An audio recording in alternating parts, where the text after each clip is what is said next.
This podcast is part of the Pull Up a Chair podcast network.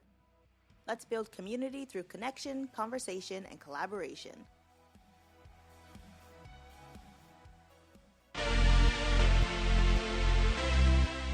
This podcast is sponsored by Lever Consulting, editing with a purpose.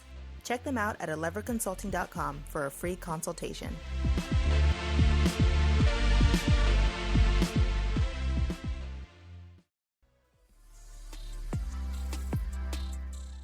Hi, I'm V. And I'm Ryan.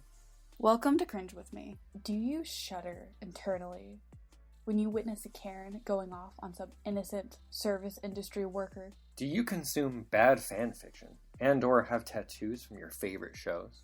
Do you strain to listen in on awkward date stories? Is your family the worst and you just don't want to feel alone? Then we have the podcast for you. Cringe With Me.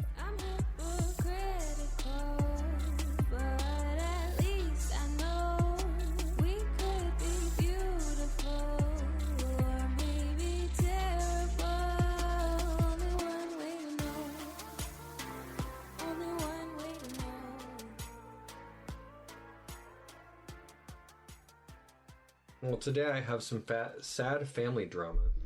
Oh no. Yeah, it's not going to be as deeply uncomfortable as both of your episodes this month, but you know, it's at least, it tells a story. Okay, I enjoy a good story. Yeah, this post from Am I the Asshole is titled, Am I the Asshole for telling my late dad's in-laws that their granddaughter is not my responsibility? Could you just reread that for me real quick? Sure. Am I the asshole for telling my late dad's in-laws that their granddaughter is not my responsibility? Yeah. Okay. Yeah, there's a lot going on. We'll get there. So, the poster, 19, male, and his younger sister, Kala, 15, female, they lived together. Okay. Story goes, our dad and his wife died 3 months ago. Oh. So recently, their parents effectively passed away. Mine and Kala's mom died when we were younger. So we got this 19-year-old male and his 15-year-old sister. Mom died when they were young. Dad remarried. Now dad and his new wife have also passed away. Dad and the wife had been married for 4 years. So this wasn't like, you know, someone that this guy had lived with for a long time, right? His wife had a daughter, Lacey, who is now 5. Okay, so they're stepsister. Yep, they have a stepsister who's 5. Oh, so little. Yeah. Now, when Child Protective Services became involved, because both we were orphaned. Both the 15-year-old and the 5-year-old were left as orphans. I stepped up to take my sister, the 15-year-old. I was already working full time since I skipped college, and I just about had what I needed to take care of my sister. They asked me about Lacey, and I told them I just wanted to take my sister. So he didn't take the 5-year-old. Oh, I get that. Which, you know, this is a 19-year-old boy. And like 15, she's pretty close to being grown. Yeah, and it's just a handful of years left. Yeah, a 15-year-old is someone that can take care of themselves. So as a 19-year-old, you can live with a 15-year-old who's your biological sister and be like, take care of yourself. I'm just going to be providing what I can. Right? You can come to that every day, especially if you're close and you know each other and you have a good relationship. But a 5-year-old is a lot. You gotta raise her. You gotta raise a 5-year-old. And if you're a 19-year-old working full-time by yourself, that's probably going to be very, very difficult. Right? Yeah. Anyway, we'll get into that. But Lacey was placed with her grandparents, his dad's in-laws. Yeah. All right? They became aware of the fact that Kala came to live with me and that I had been offered the chance to take their granddaughter and refused. Once they learned this, they asked me why and then pestered me about it for weeks. Finally, they told me that they were older and she could use as much family as possible and that she misses Kala. He's like, the 5-year-old wouldn't really remember him because he'd moved out when she was like 4 or whatever, or 3. Yeah. I asked Kala if she wanted to see her, and she said, not really. So apparently the 15-year-old also was not particularly close to this 5-year-old. Oh, that's sad. Yeah, but not that uncommon, especially when you're 10 years apart. Oh, yeah. Like, that's a hard and didn't bonding. grow up together. Yeah. I mean, I have a younger brother, I mentioned last episode, who's like 11 years younger than me. And, you know, he was 7 when I moved out. We didn't get to be very close growing up because he was still like a child when I left. Right? So I get that. So she said she didn't really want to see her. So I told them we were not interested in staying in their granddaughter's life. Oh, that's just unfortunate. Like, it's understandable, but it doesn't make it less unfortunate, you know? Yeah. They told me she's our little sister, that my dad would have wanted us to stick together. I told them I didn't care what my dad wanted. Maybe not the best relationship. Yeah. We don't know. I don't even know. It's still understandable, valid. Yeah. Doesn't make it not sucky. But this is some straight guilt tripping we're getting from the grandparents here. They said not to punish a child for the sins of my parent, further implying there was some bad blood between... It was a rough relationship. Even more understandable in this case. Yeah. I blocked them and continued on with things until they sought me out on social media via one of their older grandkids and told me that I should be ashamed of myself and their granddaughter deserves to be with her siblings and be raised by me since I'm young, fit, and healthy and could run around like her like they can't. Or run around after her like they can't. And will be around a lot longer than them. I replied once that their granddaughter is not my responsibility and that I wanted them to leave me and my sister alone because we have no reason to be in touch ever again. That wasn't the end, and they called me selfish and cruel a few times via other accounts, so I had to set my account to private to stop them. So, it sounds to me like the actual problem is these grandparents don't want to take care of a 5-year-old.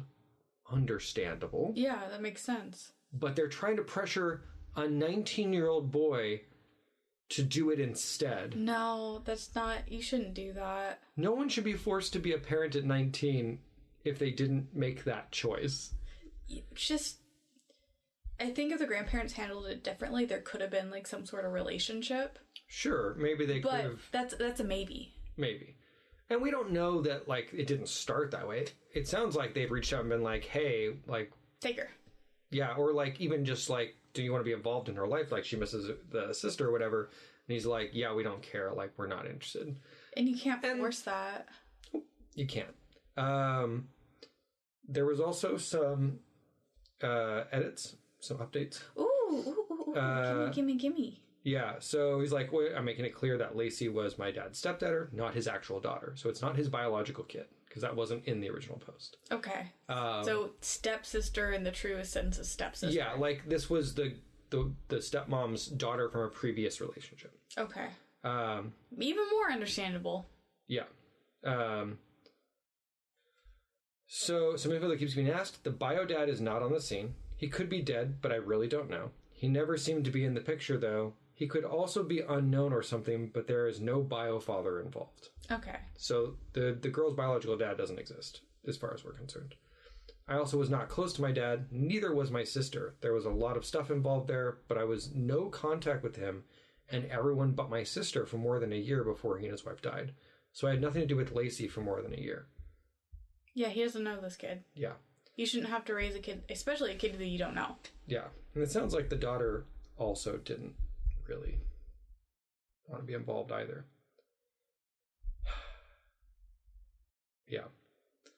So, obviously, this person was voted not the asshole, because everyone's like, yeah, you can't expect a 19-year-old to take care of a 5-year-old. Yeah, this is deeply unsettling. Yeah. And it's one of those things where it's like, how are you so ignorant of what you'd be asking this person to do? Right? Yeah. And I get it. As grandparents, you're probably not excited to, like, take care of a 5-year-old, but you probably have some kind of family support network. Well, there's also older grandkids that were mentioned. And I'm like, so why not talk to the older grandkids who are biologically related to this child, and maybe if they're going to start being the ones to criticize this 19-year-old who's really was not involved with this girl much, if at all, to take them, why don't you pressure them? Yeah, that makes sense.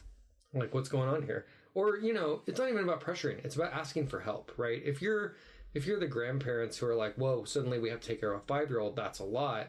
Ask for help, right? Like, you need to figure out a situation. Get a support network going. But, I mean, obviously this is not a great situation for anybody. Nobody's excited about this. It's a tragedy when, you know, parents pass away and their children are left without that support structure. But you really can't blame a 19-year-old boy and his 15-year-old sister for not taking responsibility for a 5-year-old. How in the world are they going to raise that kid? And I know people do it. I know people have done it. I know people do it. But it sounds like they have very little in the way of support from other families. So, like, yeah, I wouldn't expect that of them, and I wouldn't wish that upon them. No. But yeah, I found this one to be kind of unfortunate. Yeah. Deeply, deeply in the soul troubling. Yeah. Where it's like, this 5-year-old is getting screwed over, but not by anyone, just kind of fate. Yeah, fate's getting to the kid pretty rough. If I were the grandparents, I'd recommend starting a trust fund for specifically her therapy when she's older. Yeah. Don't worry about college. She can't afford college, but she can do therapy. Yeah, it's they're probably gonna need it. Well, I guess on that depressing note. This has been a sad month.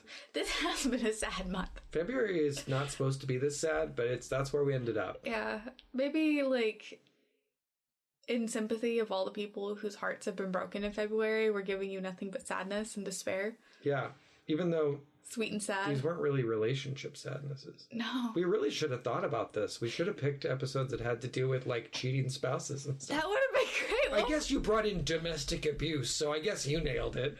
Good job. Oh, no. Good job. I think you won February because you were the only one that stayed on theme. Oh, no. Oh, no. This is awful. I guess, Yeah, I want to mulligan my episodes. I want to do new ones now. Don't tip me, Ryan. Oh, all right. Okay. All right, guys. We'll see you next month for March. March. That is the month that comes after February, yes. That is. Maybe we can start getting guests.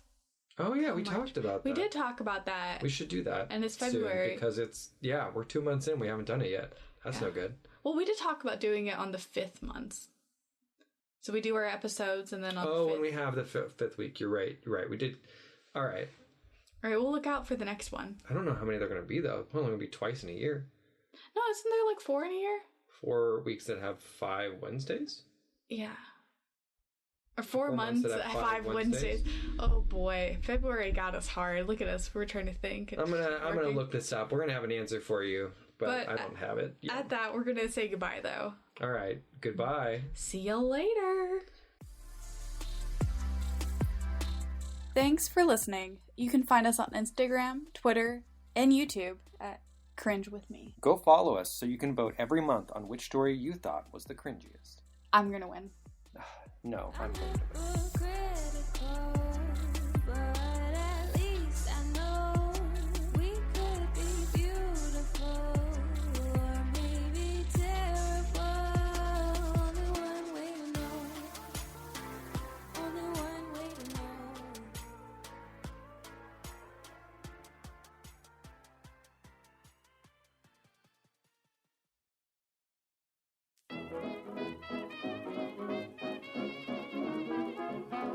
Hello, I am Patrick. And I'm Andrew. And I'm Christian. And I'm Allie. And we are Rad Theater, a podcast where a bunch of friends play role-playing games and share a single brain cell, and the GM doesn't always have it. Oh, and it's theater spelled the correct way, Theatre.